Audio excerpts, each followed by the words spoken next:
بسم الله الرحمن الرحيم.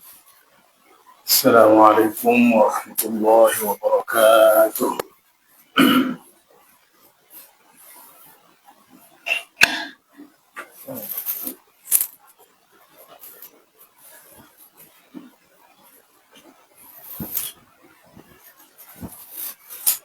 الحمد لله والصلاة والسلام على سيدنا رسول الله وعلى آله وصحبه ومن والاه.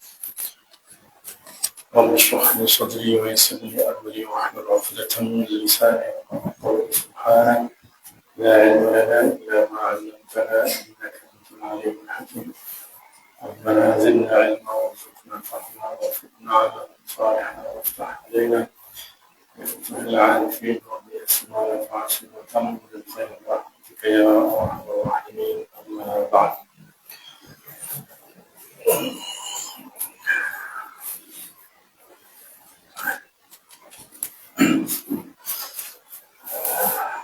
إخوة الإيمان jemaah tuan-tuan perempuan dan asatidzah al-fudala,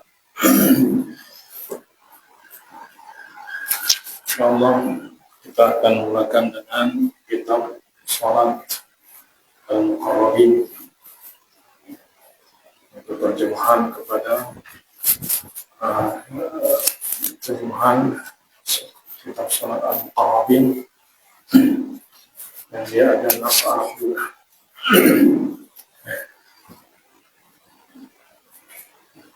Yang dahulu kita pernah baca syarahnya dulu, masih Kubakriyah. Baik. Qala al-musannif rahimahullah ta'ala, Syekh al-Allamah al-Habib Hasan bin Salih al-Bahr al-Jufri rahimahullah ta'ala wa radiya anhu wa qaddasa sirrah. Bismillahirrahmanirrahim. Alhamdulillahilladzi abraza min 'aini al-wujud sirra al-khususiyyah الساري جمالها في جميع العوالم الملكية والملكوتية. Segala pujian bagi Allah yang telah menzahirkan rahasia keistimewaan daripada ain al-wujud, atau daripada hakikat wujud yang keindahannya merata serta kesekalian alam mulk atau alam zahir dan alam malakut. Apa yang dimaksud dengan rahasia keistimewaan? Yang dimaksud dengan rahasia keistimewaan di sini adalah Rasulullah sallallahu alaihi wasallam. Sebab apa? Sebab Allah Subhanahu wa taala menciptakan semesta alam. Kemudian daripada alam Allah Subhanahu wa taala memberi keistimewaan kepada sebahagian makhluk dengan kehidupan. Maka makhluk hidup diistimewakan daripada makhluk yang lain. Kemudian daripada makhluk hidup ini Allah Subhanahu wa taala istimewakan al-uqala, diberi keistimewaan dengan akal. Sebab makhluk hidup ini banyak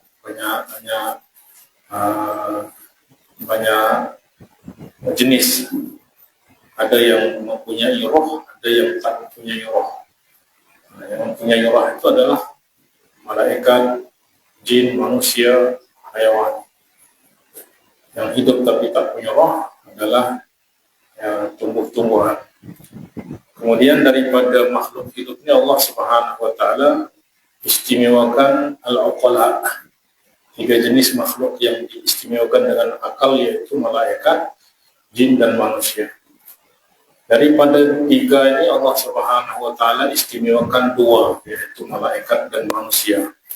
Sebab dari 2 ini Allah Subhanahu wa taala pilih rasul. Ada rasul daripada malaikat, ada rasul daripada manusia. Rasul daripada malaikat yakni Rasul yang membawa wahyu kepada para nabi.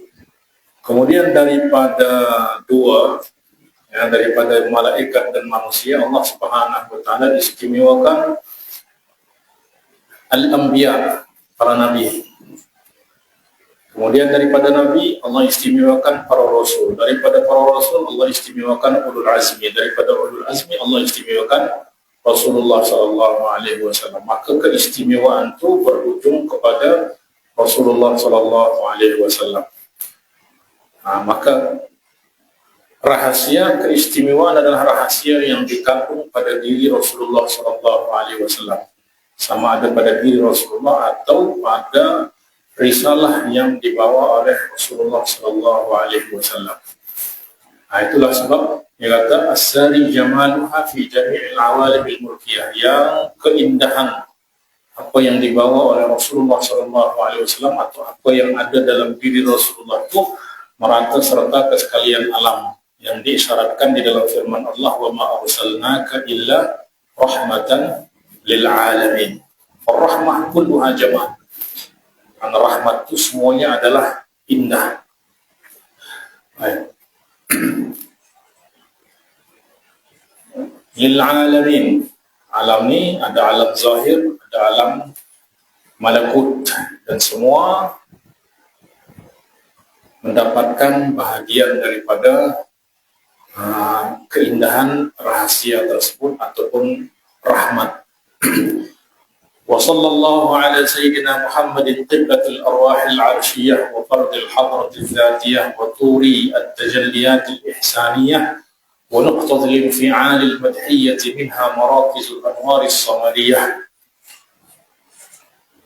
وعلى آله وصحبه شعاع نوره ونجوم بدره وترجمان نهيه وأمره.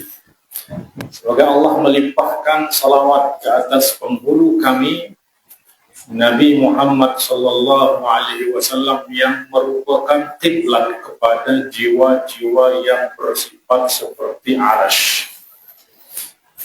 Maka dalam ayat ini Rasulullah sallallahu alaihi wasallam disifatkan sebagai kiblat kepada jiwa-jiwa yang bersifat seperti arash.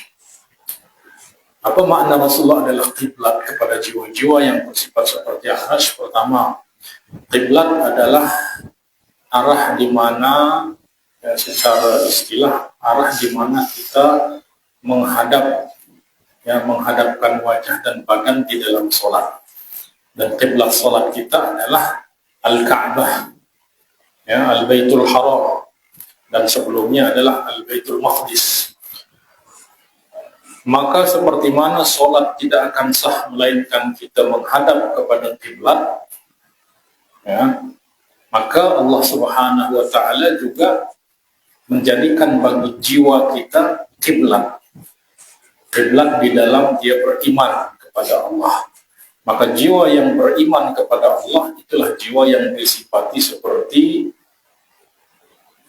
arash di dalam ketinggian jiwa tersebut. Sebab jiwa yang beriman adalah jiwa yang tinggi. Sebab apa? Tinggi dengan apa? Tinggi dengan ma'rifatullah, dia mengenal Allah sehingga dia beriman kepada Allah. Maka diumpamakan seperti arash di dalam ketinggiannya. Maka jiwa yang beriman kepada Allah, yang bersifat seperti arash, itulah yang kiblat dia adalah Muhammad sallallahu alaihi wasallam. Kiblat di dalam apa? Kiblat di dalam iman. Maknanya kita beriman kepada Allah Subhanahu wa taala, tetapi apabila hati tidak berkiblat kepada Rasulullah, maka iman pun tak sah. Sama seperti kita solat kita solat lillah, untuk Allah, tapi kalau wajah kita, badan kita tidak menghadap kiblat, maka solat tak sah. Maka macam itu juga hati kita beriman kepada Allah Subhanahu wa taala, tetapi kalau tidak menghadap kepada Rasulullah sallallahu alaihi wasallam, maka iman tak sah. Maknanya tidak sah iman seseorang kepada Allah melainkan dia beriman kepada Rasulullah sallallahu alaihi wasallam. Tidak sah ibadah seseorang melainkan dia ikut kepada Rasulullah sallallahu alaihi wasallam. La yu'minu ahadukum hatta yakuna hawahu tab'an lima ji'tu bih. Tidak beriman seseorang di kalangan kamu sehingga hawa nafsunya tunduk kepada, ikut kepada apa yang aku bawa. Itu makna Rasulullah SAW adalah kiblat kepada jiwa-jiwa yang bersifat seperti arash. Hanya jiwa, tapi kalau jiwa-jiwa yang rendah, yaitu jiwa-jiwa yang asfal safiin, maka dia tidak mengenal Allah sehingga dia akan terhinakan di dalam kerendahan. Sehingga dia tidak akan beriman dan tidak akan berkiblat kepada Rasulullah. Nah, maka yang menjadikan yang Rasulullah adalah kiblat kepada dia adalah jiwa yang mengenal Allah, beriman kepada Allah Subhanahu wa taala. Wa fardil hadrati dzatiyah, kemudian Nabi Muhammad juga disifatkan sebagai tunggal, adalah tunggal di sisi hadrat zat ilahiyah. Apa makna tunggal di sisi hadrat zat ilahiyah? Tidak ada zat yang mengenal Allah melebihi ma'rifat Rasulullah SAW. Dan tidak ada sesuatu zat yang diberi perhatian dan diberi kurniaan terbesar daripada zat Allah melebihi zat Muhammad SAW. Maka tunggal Rasulullah lah tunggal kekasih Allah Subhanahu wa taala. Tidak ada zat yang lebih dikasihi oleh Allah melebihi Rasulullah SAW. Ya.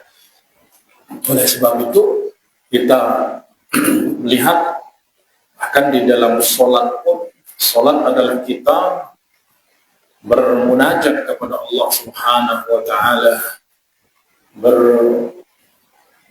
bertawajjuh kepada Allah Subhanahu wa taala, sehingga kita tidak dibenarkan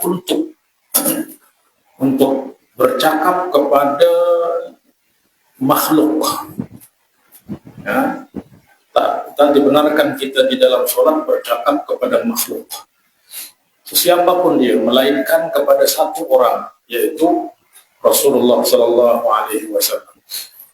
Hanya Rasulullah Sallallahu Alaihi Wasallam yang kita dibenarkan untuk berbicara di dalam sholat. Maka di dalam sholat kita baca apa? Assalamu alayka ayyuhan nabi. Nah, kalau itu kita ucapkan untuk Nabi Ibrahim, Nabi Muhammad, Nabi Isa, Nabi Musa, sholat kita terus batal. Sebab Rasulullah adalah fardul hadrah az-zatiyah, tunggal di sisi hadrat Allah Subhanahu wa ta'ala. Wa turit tajalliyat al-ihsaniyah, dan Rasulullah sallallahu alaihi wasallam adalah tur penzahiran ihsan ilahi. Apa makna tur penzahiran ihsan ilahi?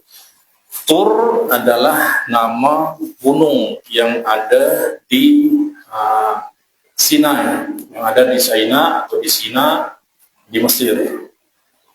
Yang mana Tur ini adalah tempat Allah bertajalli dengan kalamnya kepada Nabi Musa. Maka Tur itu adalah bagi Nabi Musa majlah, tempat penzahiran kalam Allah Subhanahu wa ta'ala. Maknanya Allah menzahirkan kalamnya kepada Nabi Musa sehingga Nabi Musa boleh dengar di Tur Sina. Di Tur Sina.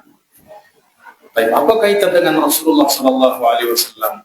Sebagaimana Tur dijadikan oleh Allah Subhanahu wa ta'ala sebagai tempat penzahiran bagi Nabi Musa untuk mendengar kalam Allah, maka Allah Subhanahu wa ta'ala juga menjadikan Rasulullah sallallahu alaihi wasallam sebagai tempat penzahiran segala kebaikan ilahi. semua kebaikan ilahi itu akan terzahirkan pada diri Rasulullah dan melalui Rasulullah Sallallahu Alaihi Wasallam. Maka di sana Rasulullah diumpamakan seperti tur, tajalliyatil ihsaniyah, semua kebaikan yang Allah kehendaki Allah zahirkan melalui Rasulullah Sallallahu Alaihi Wasallam. Kita akan lihat semua sifat-sifat Allah, kita akan nampak di dalam sifat Rasulullah, di dalam diri Rasulullah Sallallahu Alaihi Wasallam. Antaranya Allah Subhanahu Wa Taala adalah Ar-Rauf Ar-Rahim. Allah zahirkan sifat ini, Allah zahirkan nama ini juga pada diri Rasulullah. Laqad ja'akum rasulun min anfusikum azizun 'alaihi ma 'anittum harisun 'alaikum bil mu'minina raufur rahim. Maka Rasulullah yang menzahirkan semua apa yang Allah kehendaki dizahirkan oleh Rasulullah Sallallahu Alaihi Wasallam. Nah, maka bagi kita Rasulullah umpama tur, penzahiran segala kebaikan ilahi. Tanpa Rasulullah kita tak akan kenal Allah. Tanpa Rasulullah kita tak akan ma'rifatullah. Tanpa Rasulullah kita tak akan beriman kepada Allah. Tak akan beribadah kepada Allah. Tak akan mengenal akhlak baik. Bahkan akhlak itu pun terzahirkan oleh Rasulullah. Ya, seolah-olah akhlak itu perlu kepada Rasulullah. Bahkan seolah-olah Rasulullah lebih tinggi daripada akhlak. Sebab apa? Sebab akhlak itu terzahirkan oleh Rasulullah. Maka apabila Allah Subhanahu Wa Taala menyifatkan Rasulullah, akhlak Rasulullah, Allah berfirman, wa innaka la'ala. Allah tidak kata wa innaka la'tu khuluqin 'azim. Tapi Allah kata wa innaka la'ala, berada di atas akhlak.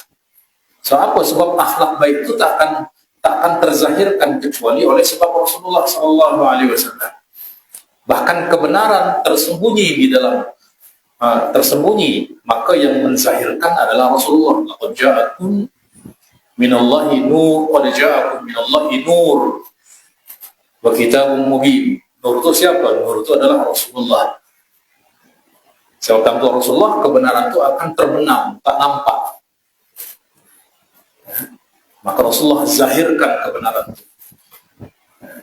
Itu mana turid tajalliyatil ihsaniyah. Nuqtatil infi'alil madhiyyati minha marakizul anwaris samariyah. Dan Rasulullah Sallallahu Alaihi Wasallam juga merupakan noktah, ya, merupakan noktah pemula yang terbentang daripadanya pusat cahaya-cahaya ketuhanan. Nah, ini merujuk kepada konsep Nur Al-Muhammadi di dalam istilah sufi, yang dimana makhluk yang pertama yang Allah Subhanahu Wa Taala ciptakan adalah Nur Muhammad. Kemudian daripada Nur itulah terbentang semua marakizul anwar as-samadiyah.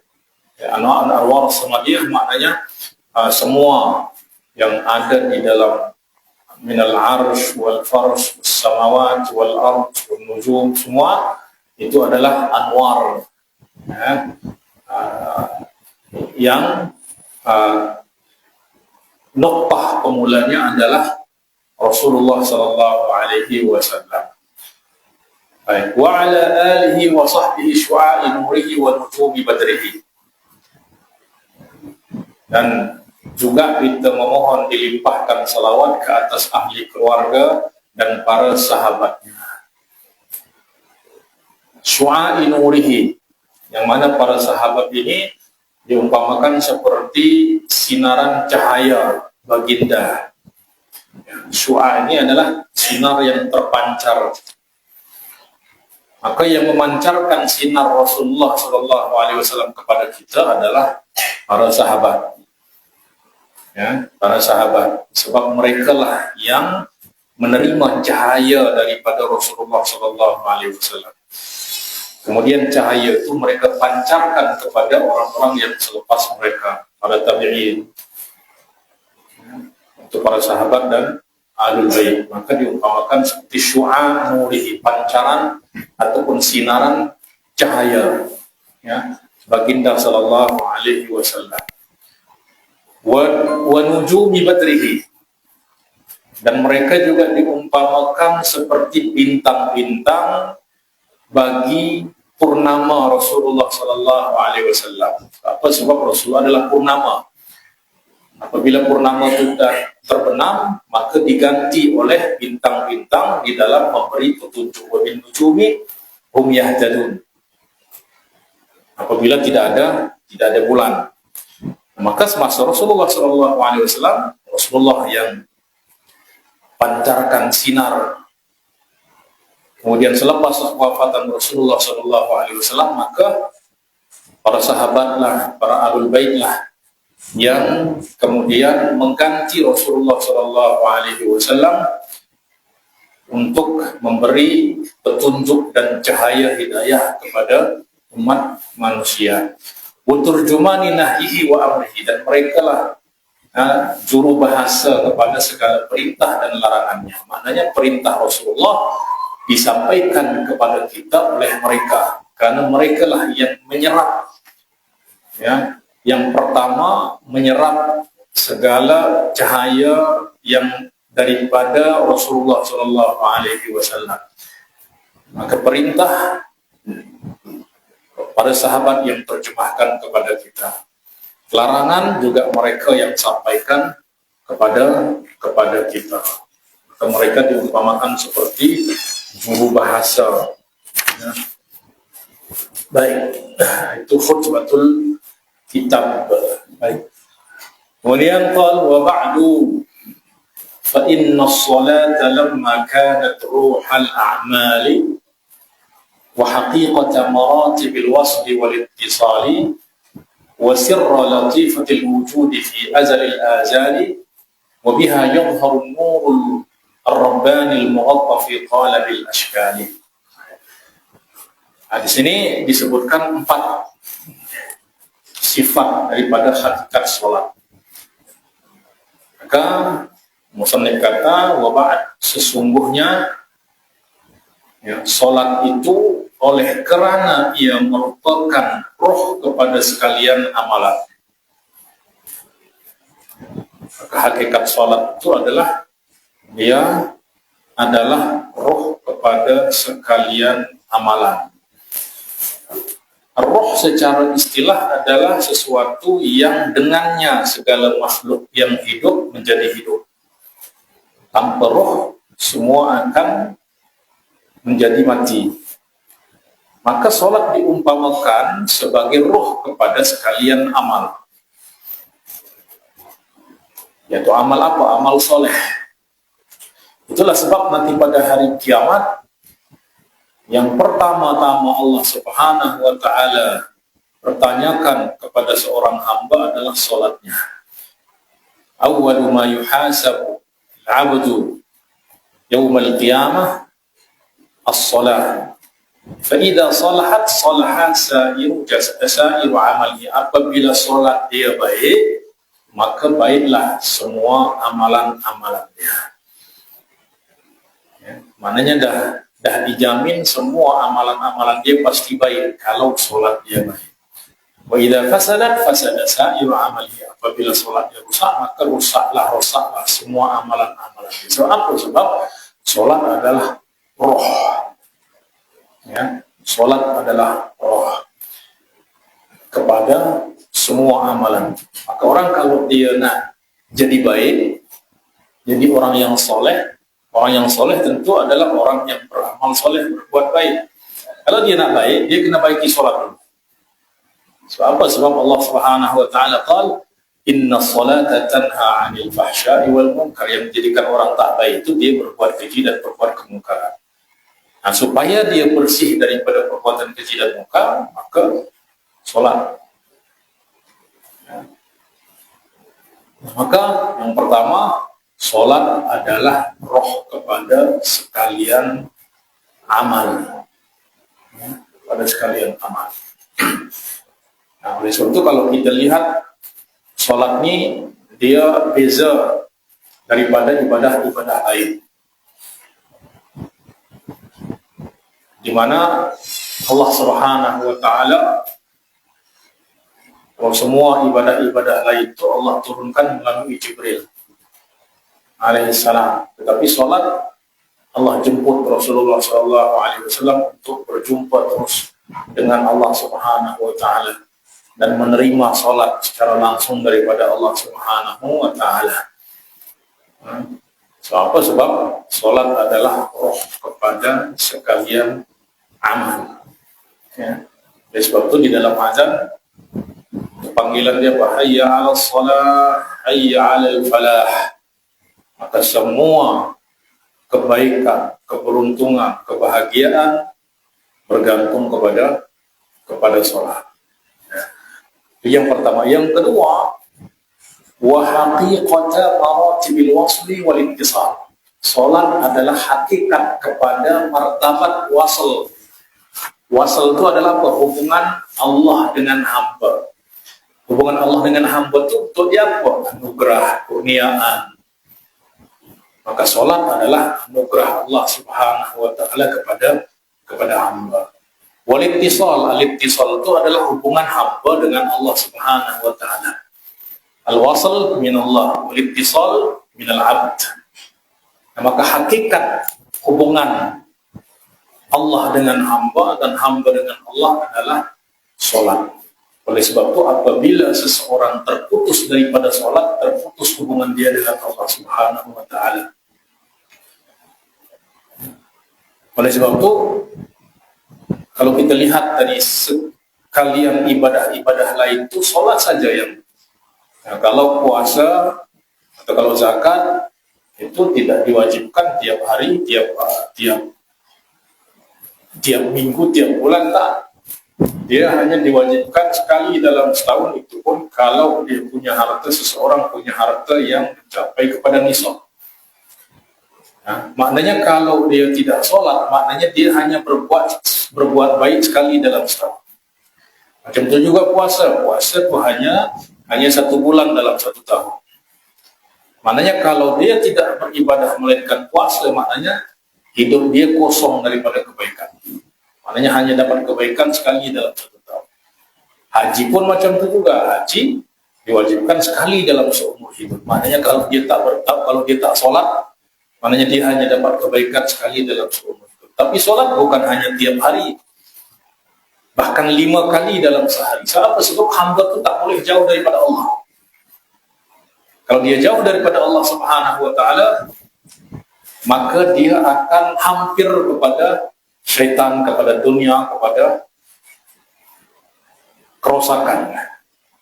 Itulah sebab jiwa ini tak boleh jauh daripada Allah Subhanahu Wa Taala. Maka begitu hati dah mula lalai, dijemput panggil oleh Allah Subhanahu Wa Taala. Dah mula lalai, sibuk dengan dunia, dijemput lagi, dipanggil lagi. Setiap hari. Sehingga hati sentiasa terhubung dengan Allah Subhanahu Wa Taala.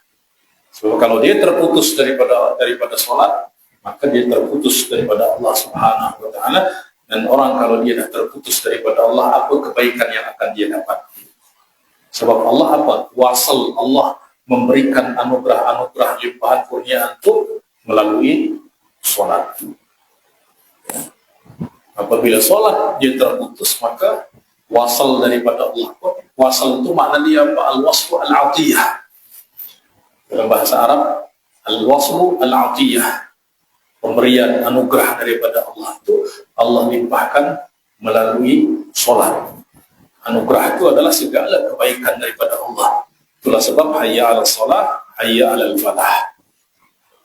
Jadi pintu al-falah itu adalah sholat.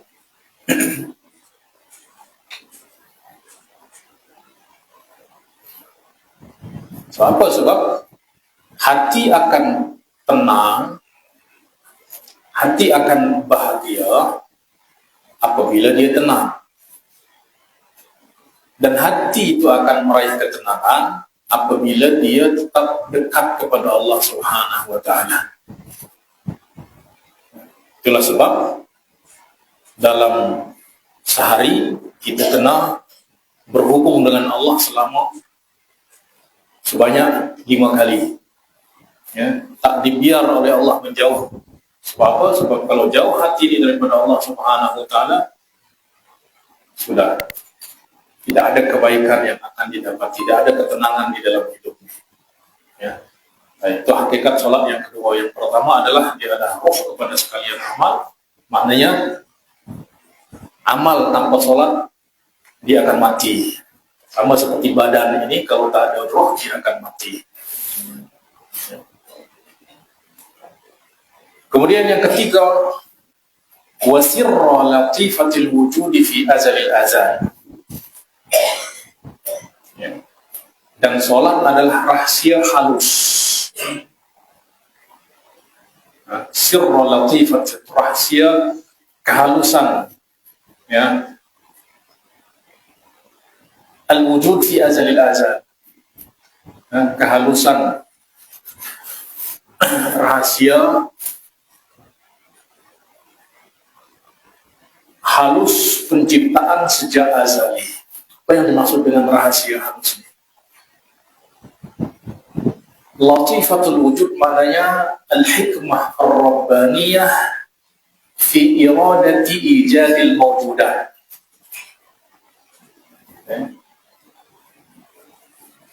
Al-hikmah ar-rabbaniyah fi iradati ijadil mawjudat. Itu hikmah kepada kehendak Allah mewujudkan semua yang wujud itu adalah sholat, adalah untuk beribadah. Wa ma khalaqtul jinna wal insa illa liya'budun. Dan roh kepada ibadah itu adalah sholat. Maka seolah-olah Allah tidak menciptakan semesta alam ini melainkan untuk sholat.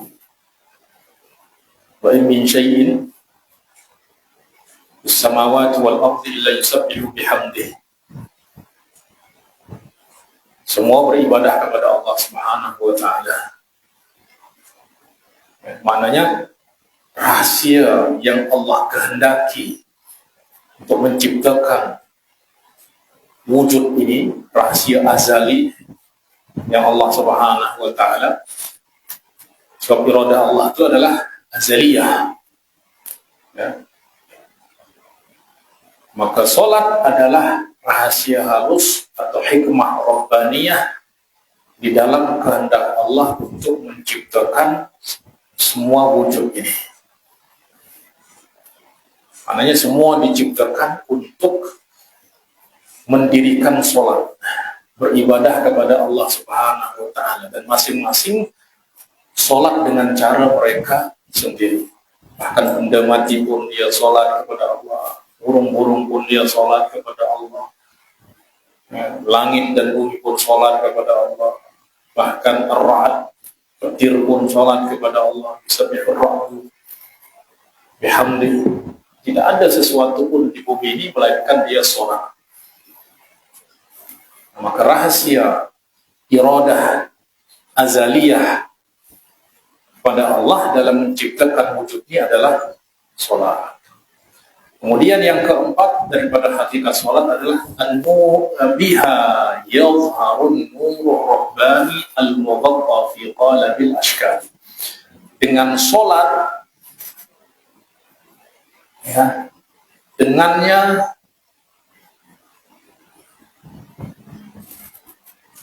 terzahir cahaya ketuhanan.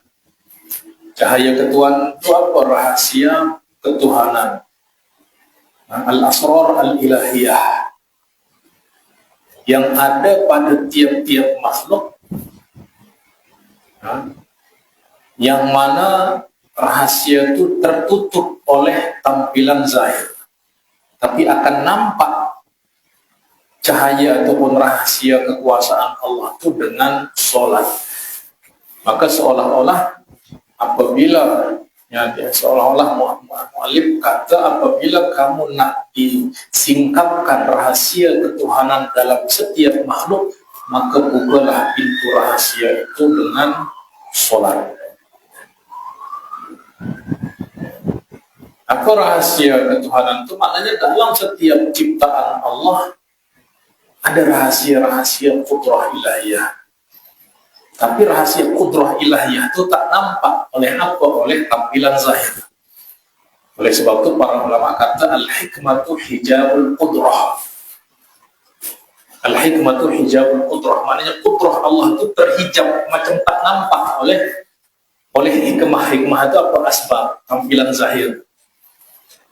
Allah Subhanahu wa taala berbuat, dan perbuatan Allah tidak bergantung kepada asbab. Tidak bergantung kepada asbab. Af'alullah ghairu mu'allalah. Dia tidak bergantung kepada asbab. Tetapi Allah ciptakan makhluk terkadang dengan asbab. Maka dengan asbab itu seolah-olah menutupi kuasa Allah Subhanahu wa taala. Allah ciptakan segala sesuatu dengan kun fayakun. Ya. Tetapi Allah Subhanahu wa taala di dalam makhluknya kadang menciptakan melalui asbab. Maka Allah menciptakan dengan asbab, dengan separuh asbab, dengan tanpa asbab. Ya, Allah menciptakan tanpa asbab. Allah ciptakan Adam tanpa asbab. Allah ciptakan dengan separuh asbab. Allah ciptakan Isa dengan ibu tanpa ayah. Allah ciptakan dengan sepenuh asbab. Kita diciptakan melalui ayah dan ibu. Tetapi bukan karena Allah perlu kepada asbab.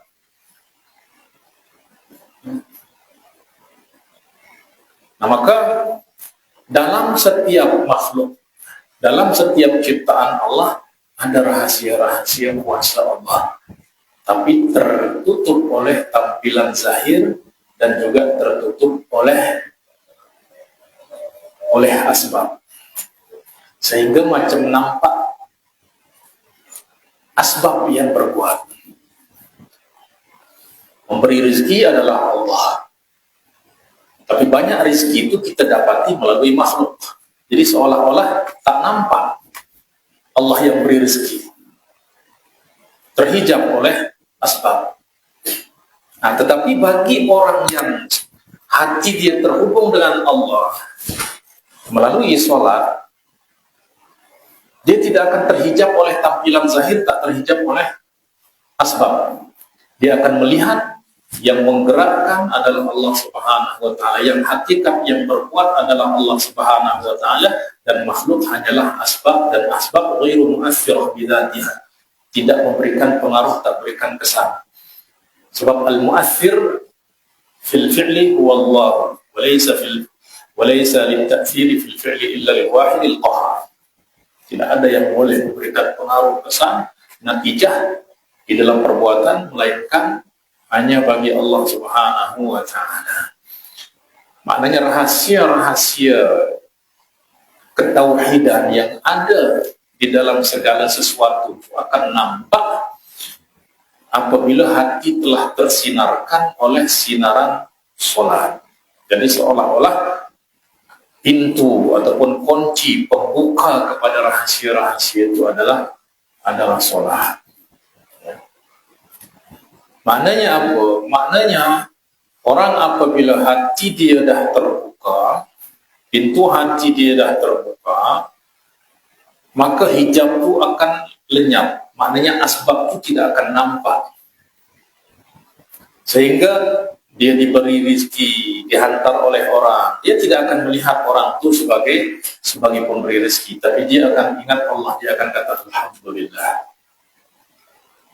Dia ditolong oleh orang, diselamatkan oleh orang, dia tak akan lihat kepada orang itu, Allah yang takdirkan, Allah yang buat dia. Maka hati dia akan terus terhubung kepada Allah Subhanahu wa taala. Maka apapun yang dia lihat, maka di sana akan dia akan lihat Allah. Itu apabila mata batin atau ainul basirah seseorang sudah tajam. Maka kata Al-Imam Abdus Salam Ibni Mashish, guru kepada Abul Hasan Ash-Shadili, dia berpesan apa? Haddid basar al-iman, tajamkan mata iman kamu. Tarallaha qabla kulli syai'in wa ba'da kulli syai'in wa ma'a kulli syai'in wa fawqa kulli syai'in wa tahta kulli syai'in wa 'inda kulli syai'in. tajamkan mata keimanan kamu, maka kamu akan melihat Allah sebelum segala sesuatu, selepas segala sesuatu, di atas segala sesuatu, di bawah segala sesuatu, di sisi segala sesuatu, bersama segala sesuatu.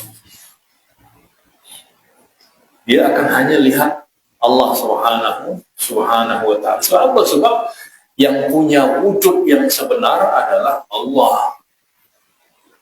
Maka kalau wujud yang sebenar nampak, maka wujud yang majazi tak akan nampak. Tak nampak bagi hati bukan maknanya dia tidak wujud, maknanya dia tidak punya wujud yang sebenar. La mawjuda fil haqiqati illa Allah. So, kalau kata Imam Al-Ghazali dalam Jawahirul Quran, laisa fil wujudi illa Allah wa af'aluhu. Dalam wujud ini tidak ada yang wujud melainkan Allah dan perbuatannya. Yang lain itu umpama bayangan. Bayangan itu ada ke tak ada? Wujud dia bergantung kepada ada cahaya. Tak ada cahaya, bayangan tak akan ada. Itu pun ada cahaya, kalau tak ada benda yang menghalangi cahaya, dia bayangan itu tidak akan ada. Maka bayangan itu adalah sesuatu yang tidak terkena oleh cahaya. Maknanya bayangan itu tidak ada. Atau sebab timbulnya cahaya itu adalah, sebab timbulnya bayangan itu adalah cahaya. Tanpa cahaya maka akan lenyap bayangan itu. Maka Allah Subhanahu wa ta'ala menjelaskan makna ini, Allahu nurus samawati wal ardh. Allah adalah cahaya atau pemberi cahaya atau penyinar kepada langit dan bumi.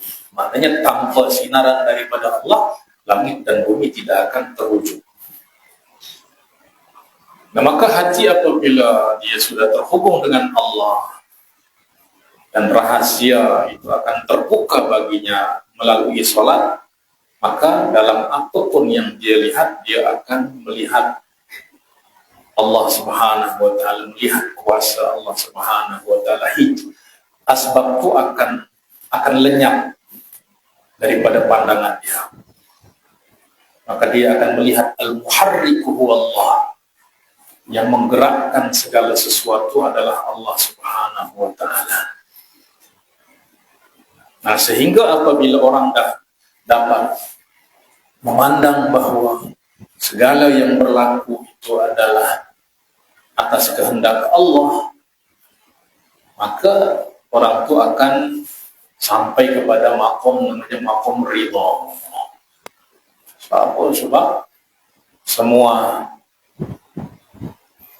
yang berlaku adalah atas kehendak Allah. Maknanya dia akan lihat Allah di sana. Baik ke tak baik ke, semuanya berlaku atas takdir Allah. Sehingga dia dapat baik, dia ridha, dia dapat tak baik juga ridha. Sebab baik tak baik ini sebenarnya menurut pandangan kita. Tapi yang datang daripada Allah tidak ada yang tak baik. Sebab datang daripada Allah itu hanya dua, rahmah dan hikmah. Rahmat adalah kebaikan yang nyata, hikmah adalah kebaikan yang tersembunyi. Tapi dua-dua baik. Nampak di awal itu tak baik, tapi pada hakikatnya itu adalah baik. Tapi sebab manusia selalu memandang dengan nafsu, yang dia kata baik itu adalah yang selari dengan nafsu. Tapi kalau tak sesuai, tak selari dengan nafsu, dia kata tak baik. Maka Allah kata kamu kena beriman kepada yang baik ke tak baik menurut kamu, semua datang daripada aku. Dan semua yang datang daripada aku adalah baik, sehingga hamba boleh ridha. Maknanya dalam semua itu dia akan lihat Allah Subhanahu wa ta'ala. Apabila an-nur ar-rabbani dah tersingkap kepada hati, maka semua dia akan nampak di sana ada rahasia-rahasia Allah Subhanahu wa ta'ala. Contoh seperti yang dahulu saya pernah jelaskan.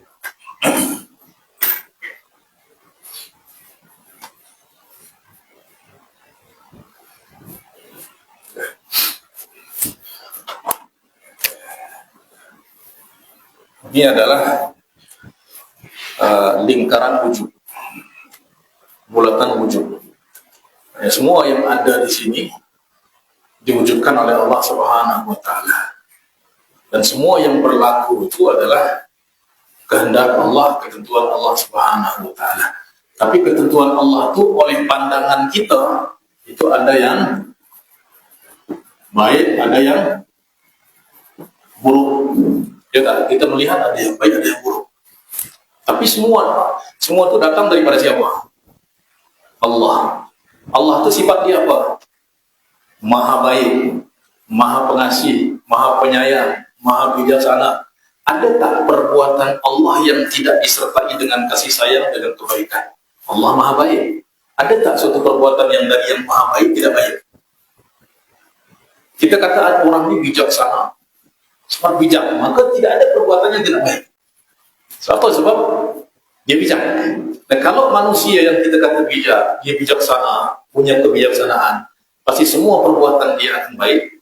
Apatah lagi Allah Subhanahu wa Ta'ala. Tapi sebab kita memandang, terkadang kita pandang dengan nafsu kita, yang selari dengan kehendak kita baik, yang kita tak kehendaki tak baik. Tapi semua itu datang daripada Allah. Ya, maka ada takdir baik dan ada takdir tak baik. Ya. Contoh yang baik itu, yang kita pandang baik itu seperti nikmat. Nikmat. Baik atau baik? Nikmat itu baik atau baik? Baik. Kemudian yang tak baik itu apa? Musibah. Baik atau baik? Tak baik, baik. Ini yang zahir. Kemudian ada takdir, dan semua ini Allah yang beri. Yang ini pun Allah yang beri. Kemudian ada yang ada takdir baik yang sifat maknawi, seperti apa? Seperti kita ibadah, taat kepada Allah, taat. Kemudian itu adalah baik. Maknanya apa? Kita berbuat taat, itu kita yang buat, ke Allah yang takdirkan kita berbuat. Berbuat baik itu kita yang nak berbuat, ke Allah yang nak kita berbuat. Allah yang kehendaki. Allahumma laula anta ma sallaina mahtadaina wa la sallaina wa la zakaina. Ya Allah, kalau bukan kerana Engkau, kami tak akan solat, kami tak dapat petunjuk, kami tak akan bayar zakat. Allah yang kehendaki kita berbuat baik, maka kita jadi berbuat baik. Jadi takdir. Baik. Kemudian lawan kepada taatnya apa? Maksiat. Maksiat. Baik kita baik. Tapi takdir juga, Allah takdirkan. Memang dah kita ditakdirkan untuk berbuat maksiat. Kullu bani Adama khata', itu dah ditakdirkan, memang dah ditetapkan. Maknanya dah bahagian daripada penciptaan kita untuk bersalah. Jadi kita nak lihat, ini semua datang daripada Allah. Nikmat datang daripada Allah, musibah datang daripada Allah, taat juga datang daripada Allah, maksiat pun Allah yang takdirkan. Oleh sebab itu nanti Nabi Musa dan Nabi Adam itu mereka bermuhajah. Muhajah itu apa? Mereka berdebat. Kemudian Nabi Musa kata, ya Adam, antal ladzi akhrajta an-nasa minal jannah. Adam, wahai Adam, engkau yang telah buat manusia dikeluarkan daripada surga. Oleh sebab apa? Oleh sebab maksiat yang kau buat. Kata Adam apa? Anta Musa kalimullah talumuni ala amrin katabahu Allah alayya qabla an ukhlaq bi 40 sanah. Kamu wahai Musa kalimullah, tapi kau salahkan aku atas sesuatu yang Allah dah takdirkan berlaku kepada aku 40 tahun sebelum aku diciptakan. Maknanya semuanya berlaku atas kehendak Allah Subhanahu wa Ta'ala. Nah, tapi yang mesti kita, ini pandangan kita nih, ini kita kata ini baik, ini tidak baik. Ya, contoh nikmat itu apa? Nikmat itu contoh rezeki, ya, seumpamanya itu nikmat. Itu baik atau baik? Oke, saya nak lihat. Kita nak lihat. Ini dalam pandangan kita ya. Kalau ada orang diberi rezeki oleh Allah Subhanahu wa taala, baik tak rezeki itu? Baik. Tapi apa yang Allah beri kepada dia gunakan untuk bermaksiat. Oke. Duit itu jadi banyak kan jadi musibah. Jadi di sini masih belum dapat dipandang lain. Tengok yang jadi baik itu adalah apa? Ini adalah Allah beri kepada kita dengan kehendaknya. Kenapa Allah beri kita? Apa yang Allah nak daripada kita? Allah beri kita nikmat, apa yang Allah kehendaki? Syukur. Maka nikmat ini akan jadi baik kalau kita syukur. Maka nikmat ini adalah rahmat daripada Allah. Jadi yang tentukan dia baik atau baik itu bagi kita adalah respon kita. Baik. Sebab apa? Sebab jadi kita kena tahu Allah bagi kita ini dengan kehendaknya. Dan apa yang Allah harapkan daripada kita? Kita bersyukur. Allah yang kehendaki daripada kita syukur. Kalau kita syukur maknanya nikmat ini jadi rahmat. Tapi sebaliknya kalau kita tak syukur, yakni misal kufur, maka apa? Nikmat ini adalah musibah. Jadi musibah. Maka rahasia adalah kita kena tahu apa yang Allah kehendaki. Bila Allah bagi kita nikmat. Artinya apa? Allah bagi kita, pemberian Allah itu adalah apa? Fitnah. Fitnah itu apa? Ujian. Jadi ujian itu masih tak nampak baik ke tak baik. Dia akan bahkan kebaikan wa nabluhum bil khairi wasyarri. Allah akan uji kita dengan kebaikan dan keburukan. Maka ujian ini adalah ibarat apa? Ibarat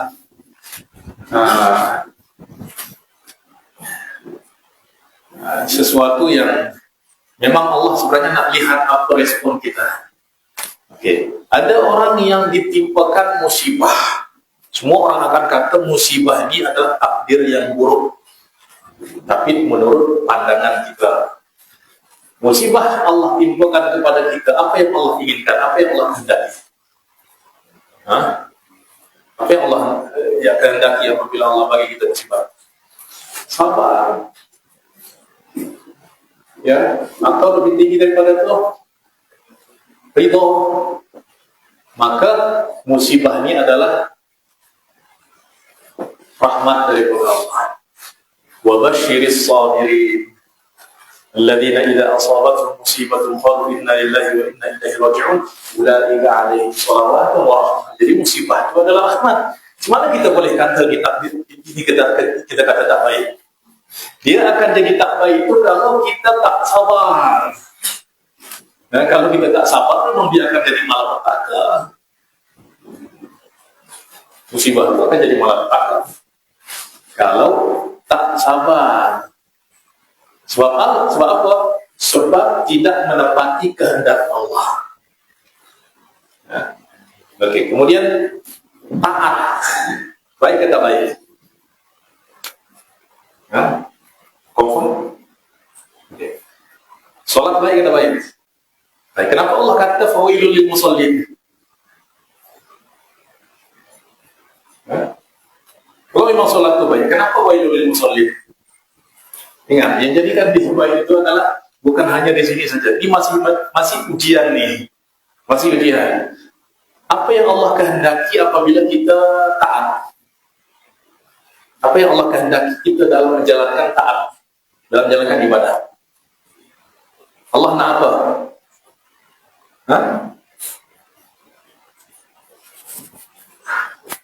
Ya, Allah perintahkan kita beribadah. Apa yang Allah kehendaki daripada kita dalam kita beribadah?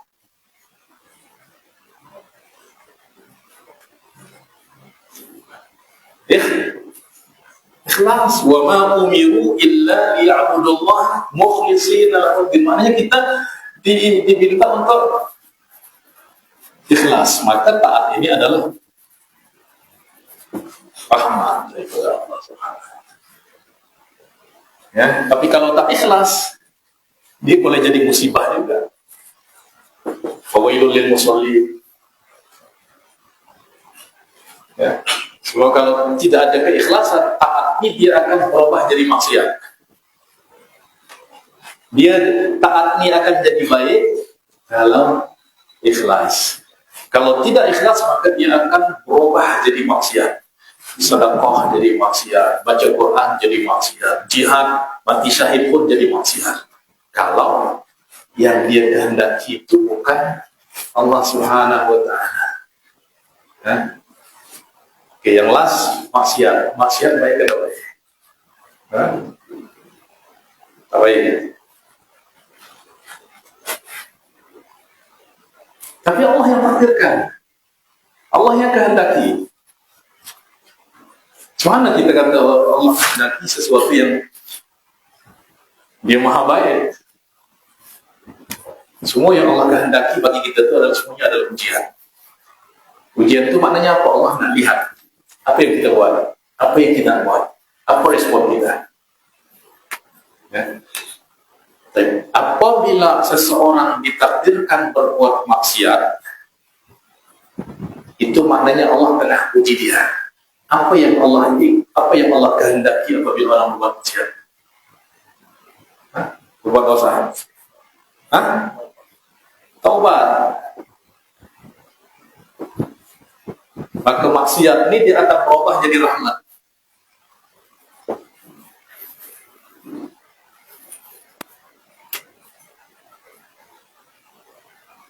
Yalqa asama, yani orang-orang yang berbuat kejahatan itu akan mendapatkan siksaan daripada Allah. Yalqa asama illa alladziina tabu wa amanu wa amilu shalihat fa ulaika yubaddilullahu sayyi'atihim hasanat. Mereka adalah orang-orang yang taubatnya akan merubah dia punya maksiat itu jadi hasanat, jadi kebaikan. Jadi yang menjadikan dia baik itu adalah, tapi kalau orang memang, maka di sini kita lihat, kalau kita melihat semua ini adalah kehendak Allah, dan semua kehendak Allah itu baik. Yang penting kita faham apa kehendak Allah, apa yang Allah kehendaki. Maka apa iradah Allah itulah rahasia Allah Subhanahu wa Ta'ala.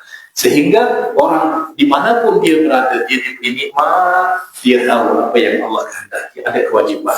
Dia diberi musibah, dia tahu apa kewajiban dia. Dia ditakdirkan untuk taat, dia tahu apa kewajibannya. Ditakdirkan jatuh dalam maksiat, dia tahu kewajiban dia.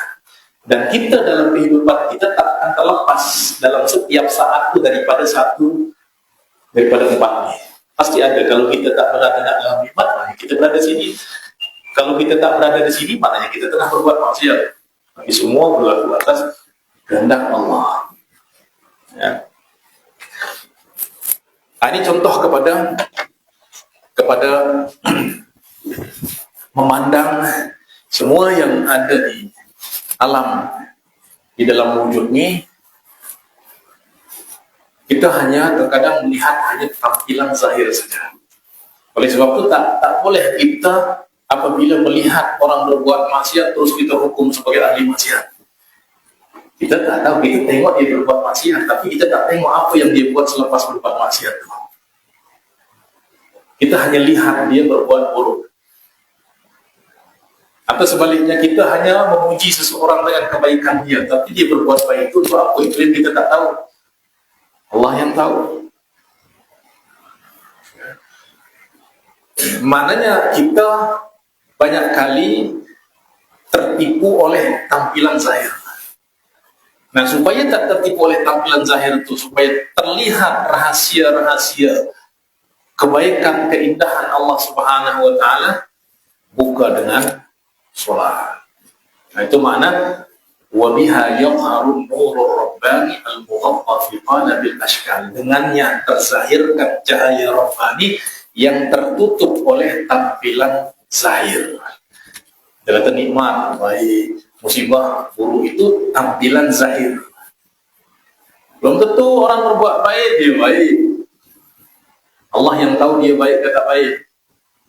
Oleh sebab itu ada pada zaman sahabat seseorang ikut berjihad bersama Rasulullah, sehingga Masya Allah jihadnya luar biasa kesungguhan dia, sehingga para sahabat terkagum-kagum, Masya Allah betapa besar pahala yang dia dapat. Kata Rasulullah, apa itu? Wa min ahlin nar. Orang puji dia berbuat baik, tapi Rasulullah kata min ahlin nar. Nah, sehingga Rasulullah kata apa? Wa inna ahadakum la ya'malu bi'amali ahli jannati hatta ma yakunu bainahu wa bainaha illa dhira' fa yasbiqu 'alaihi al-kitab wa ya'malu bi'amali ahli an-nar fa yadkhulun nar. Sebab apa? Sebab orang nampak dia berbuat baik, tapi Allah yang lihat hati dia apa. Sehingga Allah akan zahirkan sebelum dia mati itu siapa dia. Nah, maka supaya nampak rahasia-rahasia itu, ya, buka dengan sholat. Baik. Maka oleh sebab sholat, sesungguhnya sholat itu, oleh karena ia merupakan ruh kepada sekalian amalan, hakikat kepada martabat wasal dan ittisal, kemudian rahasia halus penciptaan sejak azali, dan dengannya terzahir cahaya ketuhanan yang tertutup oleh tampilan zahir, tampilan fisikal, maka untuk meraih, ya, keempat hakikat sholat itu, mestilah bagi setiap orang yang dicahayakan mata batinnya oleh Allah dan dijernihkan sirnya daripada segala kekeruhan jiwa, mestilah ia menghimpunkan segala perhatiannya dalam sholat dan meretas segala halangan untuk terus naik menuju ketinggian hakikatnya, agar ia dapat mabuk dalam kenikmatan tegukan minumannya yang segar dan jernih. Maka untuk meraih itu, apa yang mesti dibuat oleh seseorang sebelum dia sholat? Nah, mestilah, ya, orang yang dijernihkan sirnya, maknanya tentu dijernihkan sirnya ini perlu kepada tahapan di mana seseorang kena mensucikan jiwanya. Maknanya sebelum seseorang itu mencapai kepada hakikat sholat, maka dia kena bersihkan, kena bersuci dulu. Bersuci itu ada 4 tahapan. Mensucikan zahir daripada kotoran-kotoran zahir. Cara dia apa? Cara dia adalah berwudu, mandi atau tayamum.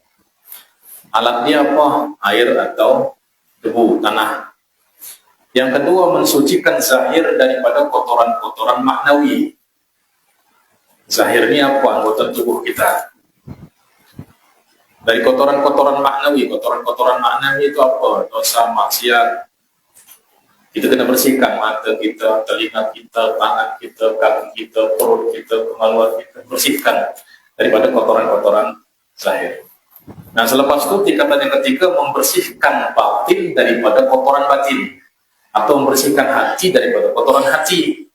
Apa kotoran hati itu?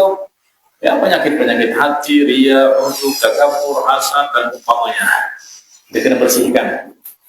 Sebab selagi dia masih ada kotoran-kotoran itu, hati tidak akan pernah merasakan hakikat kenikmatan sholat. Tidak akan pernah merasakan kelezatan iman. Sebab apa? Sebab hati sakit. Itu pun kalau lagi sakit, kalau tengah sakit, ya, dihidangkan makanan sesedap apapun, tak ada rasa, tak sedap. Apa? Sebab tengah sakit. Maka macam itu juga, ibadah adalah nikmah, sesuatu yang lazat. Iman adalah lazat. Ya, kebaikan adalah lazat. Yajidu halawatal iman, manisnya iman itu akan dirasakan oleh. Nah, maknanya bila dia akan boleh merasakan semua itu apabila hati dia sehat. Ya. Nah, selepas dia bersihkan hati daripada kotoran-kotoran hati, tahapan yang keempat adalah membersihkan sir daripada segala sesuatu selain Allah. Sehingga apa? Sehingga dalam hati dia hanya ada Allah. Dan ini adalah tahapan para awliya al-muqarrabun atau para anbiya al-awliya al-muqarrabun. Yaitu yang sir mereka dan betul-betul bersih daripada segala sesuatu selain Allah. Sehingga apa? Sehingga apabila di dalam hati tidak ada selain Allah, maka dia memberi kerana Allah, tak memberi kerana Allah, mengasihi kerana Allah, benci juga kerana Allah, melangkah kerana Allah, semua kerana Allah. Apa? Sebab di dalam hati hanya ada Allah.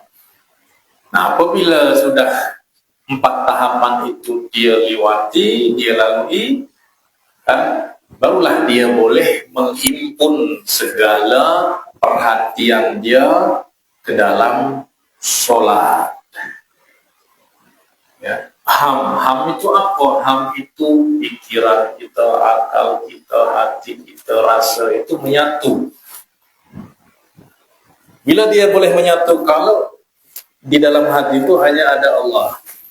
Tapi kalau di dalam hati itu banyak benda, maka nanti pikiran ke utara, hati ke selatan, akal ke timur, rasa ke barat, sehingga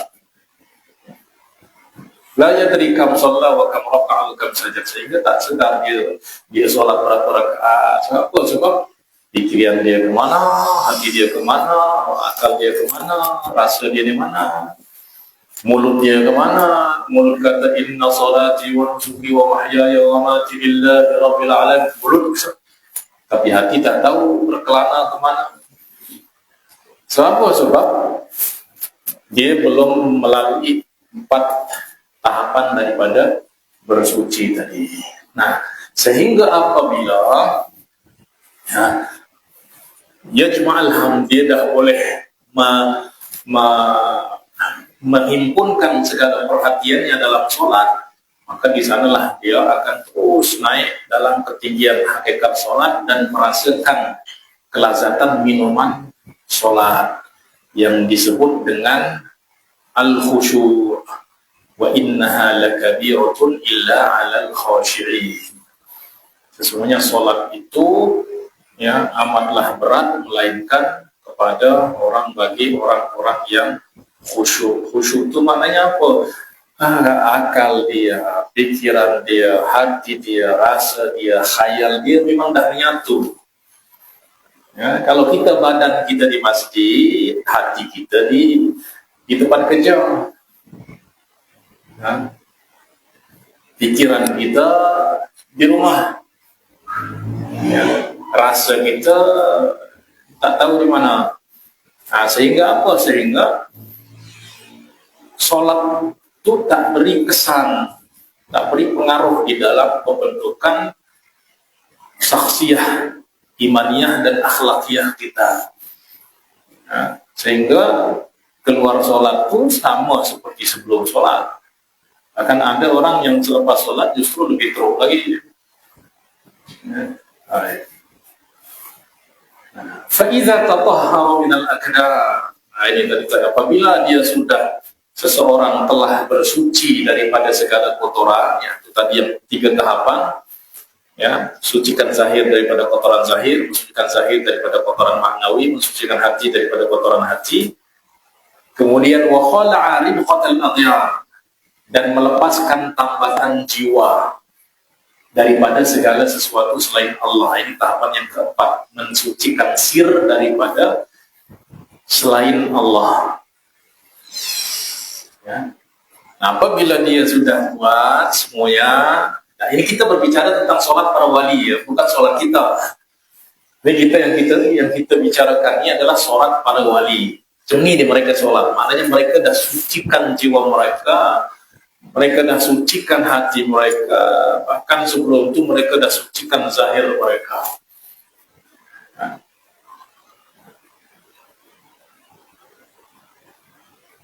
Sebab apa?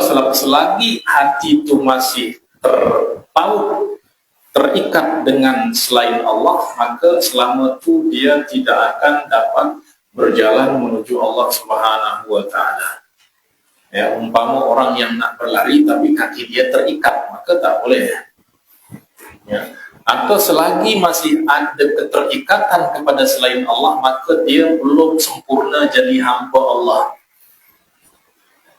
Masih hamba kepada selain Allah, sama seperti hamba apabila dia misalnya dia al-abd al-mukatab, maknanya hamba yang nak memerdekakan dirinya dengan cara apa? Dengan cara dia bayar dirinya kepada tuannya. Misal harga yang kena dia bayar Rp10.000 misalnya.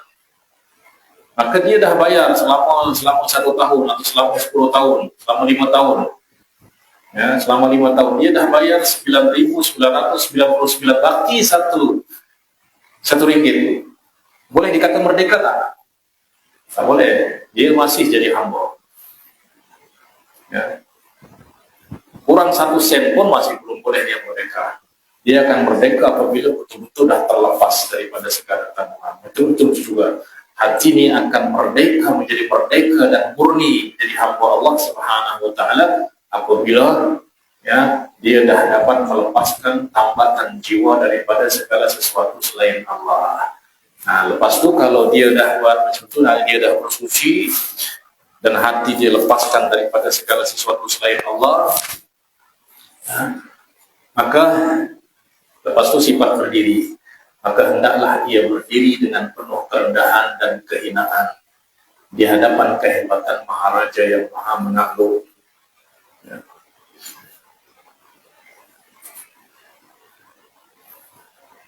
Dan kemuliaan Zat yang Maha Mulia lagi Maha Gagah, sehingga ia menunduk kepada kekuasaan sifat-sifat Al-Jalal, kebesarannya, dan masa yang sama, dalam masa yang sama ia menyaksikan sifat-sifat Al-Jamal. Baik. Jadi apabila seseorang dah bersuci dengan 4 tahapan bersuci tadi, dia datang sholat, maka hendaklah ia berdiri dengan penuh kerendahan dan kehinaan. Nah, ini kira sebagai adab kita menghadap kepada Allah Subhanahu wa taala, yaitu apa? Kita menghadap dengan kerendahan dan kehinaan. Ya. Sebab kita berada di hadapan kehebatan Maharaja yang Maha Menakluk. Bihaibatil Al-Malik Al-Qahhar wa Izzatil Aziz Al-Jabbar.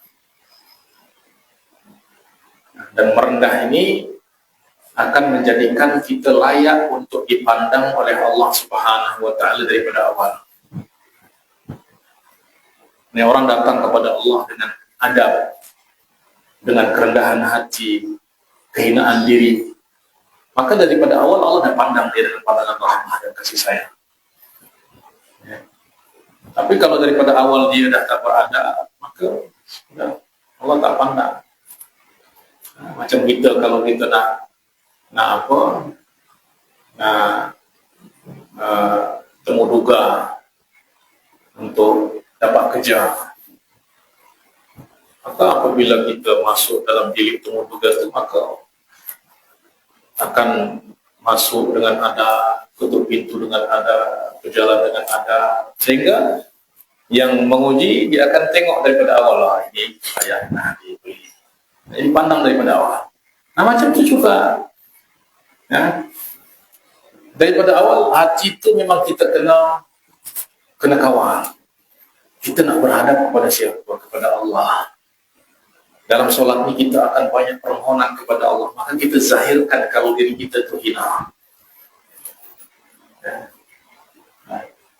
Nah, sehingga dan kemuliaan Zat yang Maha Mulia, Maha Gagah, sehingga sebab selepas dia sesuaikan keadaan hati dia, nanti apabila dah masuk dalam solat, Allahu Akbar, memang apa yang dia ucapkan itu sesuai dengan apa yang dia rasa. Dia menyaksikan kemahabesaran Allah, pada masa yang sama dia akan menyaksikan kekerdilan diri dia sendiri, kehinaan dan kerendahannya. Ya. Tapi kalau masih rasa aku, lepas itu Allahu Akbar, mulut menipu. Tidak menepati apa yang ada dalam hati. Ya. Fayakhda'u li sultanil jalal. Nah, sehingga hati akan menunduk kepada kekuasaan sifat-sifat jalal, sifat-sifat kebesaran Allah. Dan itu akan boleh diraih oleh hati. Tentu ini sekali lagi ini kita berbicara tentang sholat para wali, orang muqarrabin. Kenapa mereka boleh meraih hakikat sholat? Sebab mereka sholat macam itu. Mereka tahu mereka datang kepada siapa, kepada Allah yang maha besar. Maka mereka datang dengan kerendahan hati, dengan kehinaan diri, kekerdilan jiwa. Nah, sehingga apabila dia menyaksikan sifat-sifat jalal, ada rasa takut, rasa khawatir.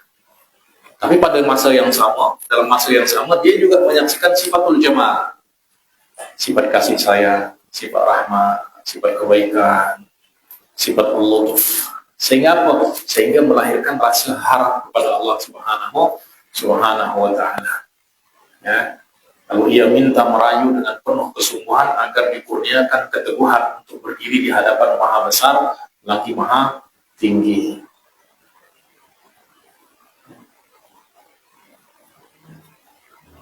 Maknanya hamba apabila dia betul-betul merasakan kemahabesaran Allah Subhanahu wa ta'ala, maka dia akan rasa macam tak dapat berdiri di hadapan Allah Subhanahu wa ta'ala.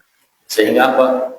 Sehingga yatadarra'u bid-du'a wal-ibtihal bit-tathbit baina yaday al-jadid baina al-kabir al-muta'al. Sehingga dia merayu, meminta dan merayu dengan penuh kesungguhan agar dikurniakan keteguhan untuk berdiri di hadapan yang maha besar lagi maha tinggi. Kita bayangkan saja, kita akan berjumpa dengan orang besar, orang hebat, orang yang kita hormati, orang yang kita muliakan. Itu sebelum berjumpa, pasti kita akan ada rasa segan, ada rasa takut, ada rasa ini, ada rasa sebab kita akan berhadapan dengan orang yang hebat. Nah, kalau kita nak berjumpa dengan orang pun kita dah merasa seperti itu, apatah lagi kita merasa bahawa kita akan berjumpa, berhadapan dengan Allah, bahkan akan berbicara langsung dengan Allah Subhanahu wa ta'ala.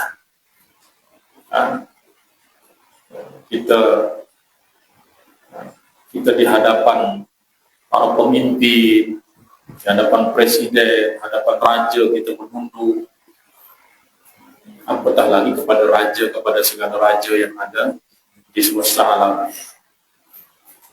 Tapi pun semua itu berpuncak kepada ma'rifah, mengenal Allah Subhanahu wa ta'ala.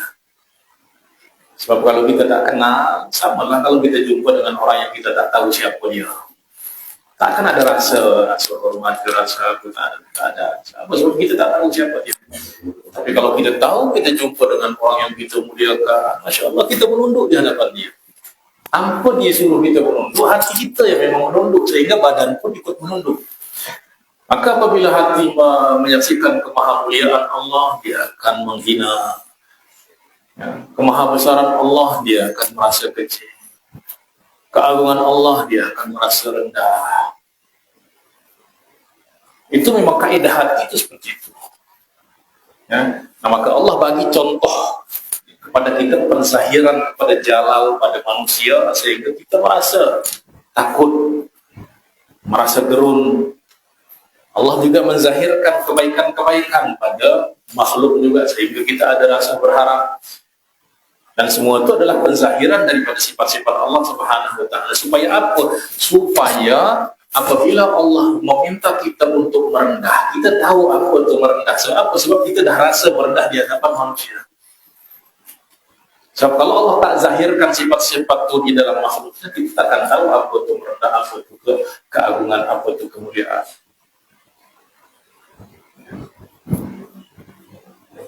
Maka apa yang ada di dalam wujud ini sebenarnya adalah penzahiran daripada sifat-sifat Allah Subhanahu wa taala. Nah, itu adab sebelum kita masuk dalam istana Allah, bermunajat kepada Allah, bertatap muka dengan Allah Subhanahu wa taala. Ya.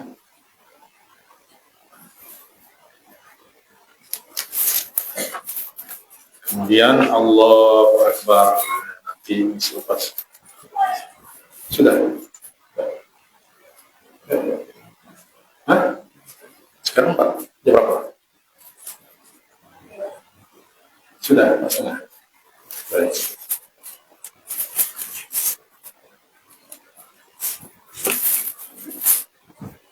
Jadi sambung lagi jam berapa? 9 malam. Baik, ini tadi khutbatul kita, kemudian muqaddimah, kemudian persediaan sebelum kita salat. Ya, maknanya kita berdiri itu dah hati dah kita kawal sudah. Oleh sebab itu untuk boleh mengawal hati ini, bila kita boleh mengawal hati, kalau sebelum sholat kita dah kawal hati, maka dalam sholat pun kita senang hati. Tapi kalau senang kawal hati, tapi kalau kita sebelum sholat pikiran kita, hati kita masih tercerai-berai, masuk dalam sholat pun lebih teruk lagi. Apa yang boleh menolong seseorang untuk dia senang meraih khusyuk? Dia banyak berzikir di luar sholat. Zikir dengan khusyuk tentu. So, kalau di luar sholat dia dah terbiasa khusyuk, apatah lagi di dalam sholat. Tapi kalau di luar sholat hati dia terpecah-pecah, maka dalam sholat bukan terpecah-pecah lagi, hancur.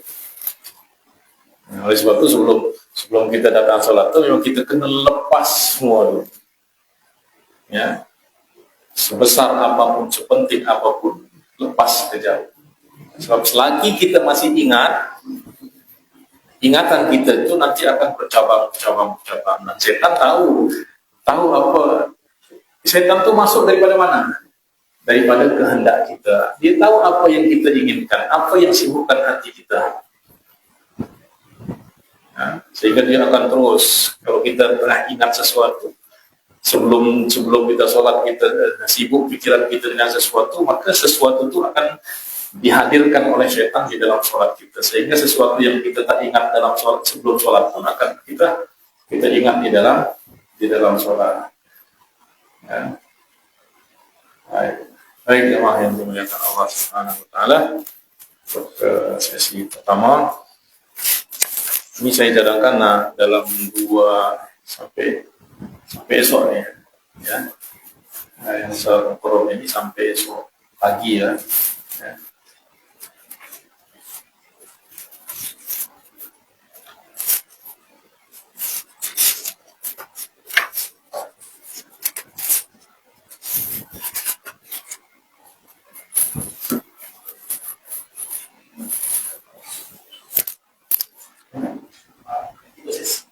Tiga sesi. Baik, 3 sesi.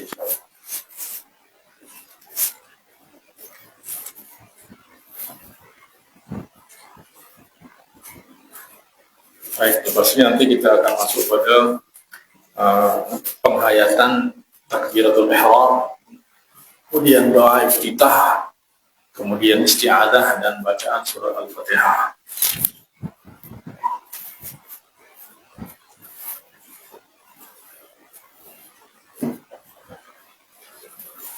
Baik, jadi tuan-tuan dan puan sekali lagi bahwa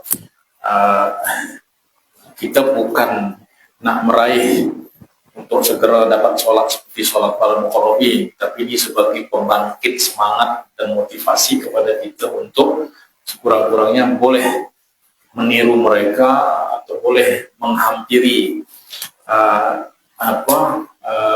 kerohanian mereka di dalam sholat. Baik teman-teman dan puan-puan, untuk sesi yang pertama kita lakukan sekian. InsyaAllah nanti jam selepas isya kita sebelum balik. InsyaAllah subhanahu wa ta'ala an yuwaffiqana wa yuhibbu Allah Subhanakallahumma wa bihamdik asyhadu an la ilaha illa anta astaghfiruka wa atubu ilaik. Assalamualaikum warahmatullahi wabarakatuh.